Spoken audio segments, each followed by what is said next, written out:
Hello everyone. Today we'll learn how to make clouds in a bottle. Okay, so we will make some clouds in this bottle. Okay, for this we have to need a clear bottle. Okay, a clear transparent bottle kavali. And the bottle cap has been removed, and I have drilled a small hole and fixed a cycle nozzle to this. Okay, oka chinna nozzle ni ee cycle cap ki fix chesam. Now in this I'll pour some amount of small alcohol. Some amount of alcohol I will pour here, so that there can be no air gaps but only alcohol vapor presence. Okay, alcohol vapor present chesi next we will compress the alcohol vapors. Just watch it.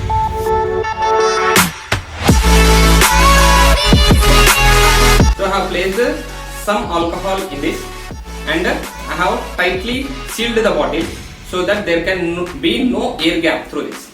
Now we will just compress the air in this and see what will happen.